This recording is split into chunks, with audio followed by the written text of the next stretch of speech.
my day job, whilst I'm linked with both University of Birmingham and Coventry University through the Centre for Trust, Peace and Social Relations, I work for the Bishop of Birmingham, Bishop David Urquhart, as his Director of Interfaith Relations, and it's the work that I did under that role that I'm reflecting on this morning. This paper that I've produced looks at 3 types of dialogue that took place online during the lockdown in Britain that was between March and June of this year, when the pandemic really hit. On the 22nd of March, Boris Johnson, our Prime Minister, gave a speech where he told the people of Britain that we had to stay at home, that we were not allowed to go out apart from to go to the shops for food or medicine, and that was it. Unprecedented in terms of what it required and demanded people to do. And faith communities responded creatively, looking at how they were going to provide their prayers and their worship online. But there was very little talk in those first few days about conversations between faiths. And so I, with some friends, set up some dialogues. And there are 3 types that I want to think about. But I particularly want to reflect on the process of using Zoom, as we happen to use Zoom for all 3 types of dialogue, as a space for meeting, and what that tells us in terms of how we meet and do dialogue on Zoom. There's been an awful lot of good stuff written over the years about the philosophy of dialogue, about methodologies of dialogue, but it all presumes that we're in a room meeting face to face.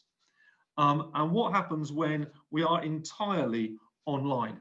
And what new challenges, what new opportunities does that represent? So that's what I want to focus my reflections on. The 3 types of dialogue that I analysed were ones that I was involved in. The first was a weekly series called the Birmingham Conversations. That's a programme that's been going on face-to-face for a number of years that I run.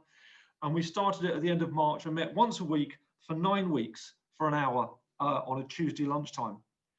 The second thing was an Iftar meal during Ramadan, hosted by my boss, the Bishop of Birmingham, which again usually happens at his rather lovely house in Birmingham and was on Zoom.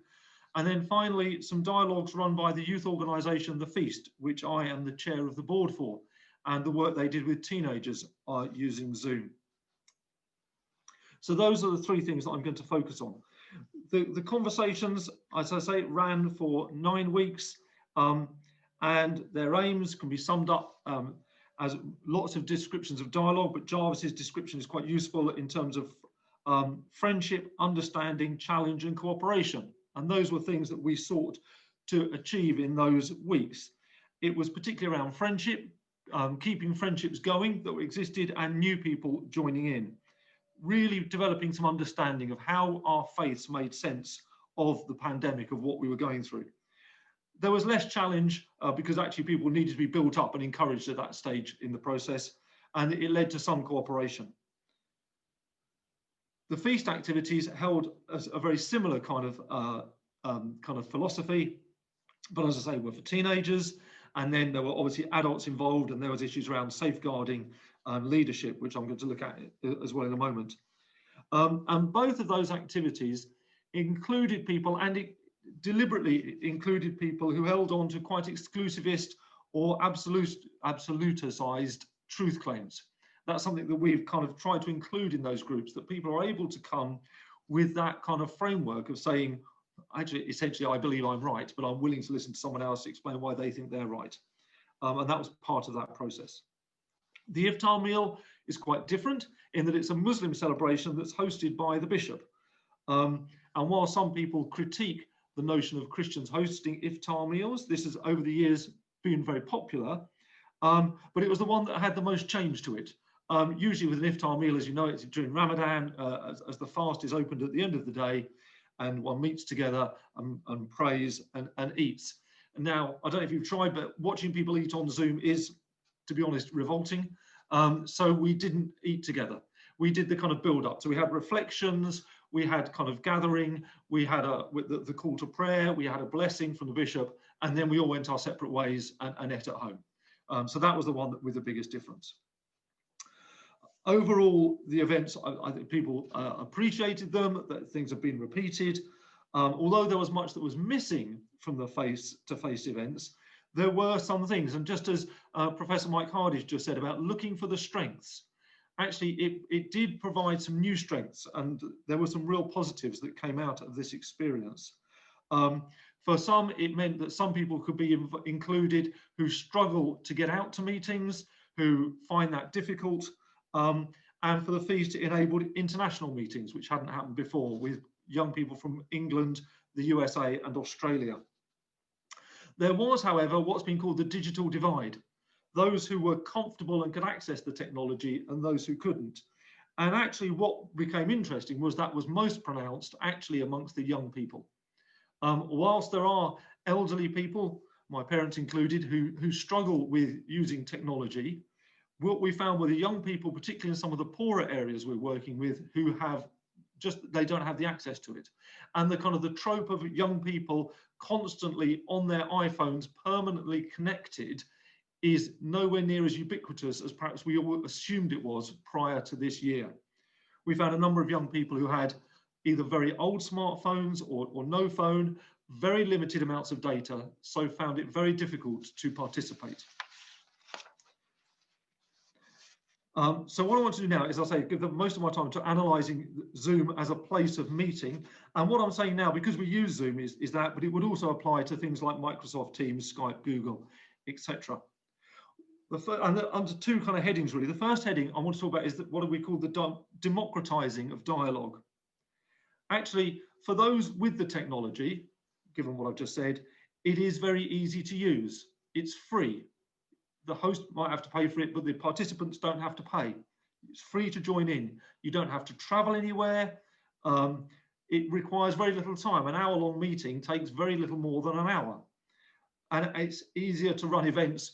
You don't have to book a venue and pay for a venue, or all the hassles of budgeting for refreshments and getting all the dietary requirements sorted.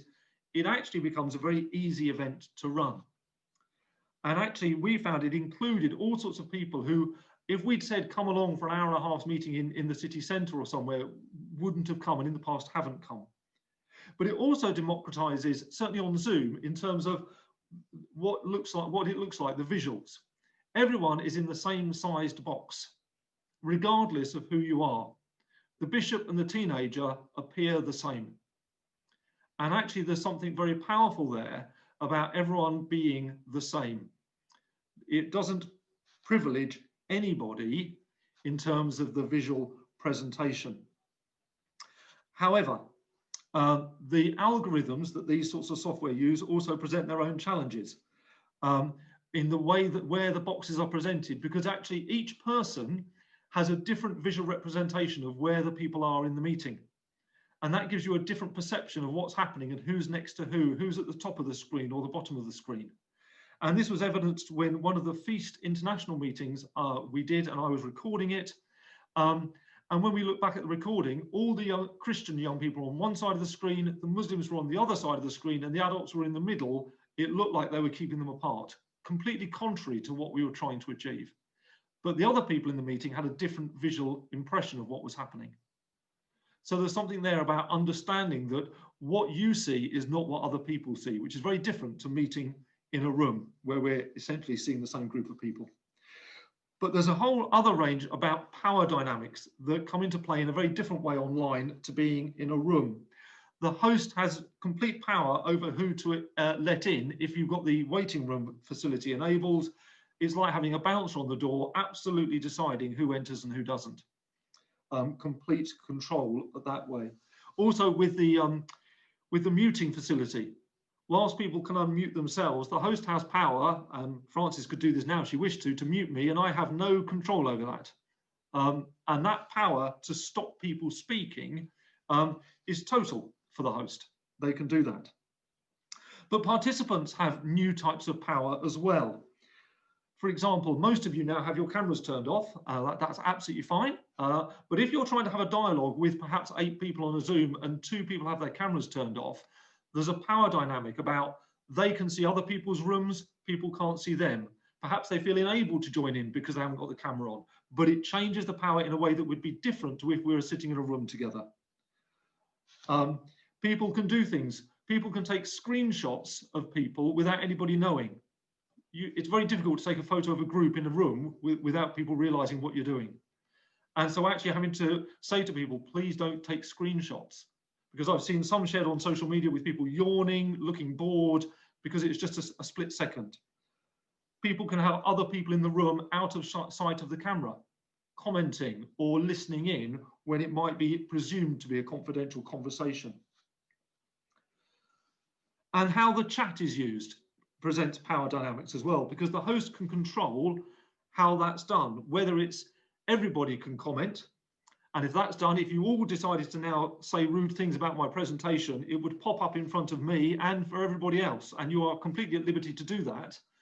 But that is different to how we would behave in a room together. You can set the chat so people can talk privately to each other, which means that people can quite easily, and you may be doing this for all I know, critiquing what I'm saying without me knowing about it. But it also means that people could contact each other in quite an unwarranted way. People might find they're getting messages from people they feel uncomfortable about without anybody else in the group being able to facilitate or intervene in that. And finally, we all have the power simply to leave. Just by clicking the little button, we go. And that is different to being in a room. To walk out of a room when you feel uncomfortable takes quite a lot of courage, and it makes a statement. To simply leave, everyone presumes the internet's dropped off or probably doesn't even notice. We can just leave. And just before I finish, the other thing we tried to do was to think, if we've got this new system, if we take into account these power dynamics, how do we create a space that feels comfortable for conversation? Because I don't know your experience, but my experience often is when we say, anybody got any questions, there's a deafening silence. And two or three things that we've done. First of all, one thing I always say to everybody is leave your cameras on if possible, if you feel comfortable in a dialogue, but turn off the self of you. You may not know you can do this. You can turn it off so you can't see yourself, which actually makes people relax, because in a meeting, we tend not to look at ourselves. Whereas if you've got your camera on, you look at yourself all the time, at least I do. And I've seen it in a group where I've said to everybody, turn your self view off, and you can see everybody's shoulders drop and everyone relaxes. I ask people to sit back from the camera and sometimes to sit at a bit of an angle, because in a meeting, we don't sit with a wall of faces staring straight at us. We sit at side to side. That's how it's much more natural. And in a small group, we use breakout groups a lot. So we have just 4 or 5 people together. And I say, everybody unmute yourselves. Most people's houses are fairly quiet. It makes the conversation much quicker, rather than what must become one of the phrases of this year, which is, we can't hear you, you're still on mute. It just allows a bit more kind of flow. And by doing those things, by being upfront about the power dynamics, asking people not to take screenshots, recognizing how that works, it is possible, I think, to create a dialogue environment where conversation can flow in a new kind of way. It opens up possibilities for international conversation. Because it's free, there's kind of, why not ask someone to join us? As long as they're awake and have got the hour spare, kind of why not? It has huge potential. But I hope this paper starts a process of reflecting on the online environment as a legitimate place for dialogue. Hopefully soon we will be meeting face to face. I'm really into kind of getting together again. But I also hope that we will see the strengths in this to say, even when we are allowed to meet, we will still use the online space as a legitimate new dialogue space, but that we want to encourage some further real reflection on how we create good dialogue and use this to the best in the future. Thank you.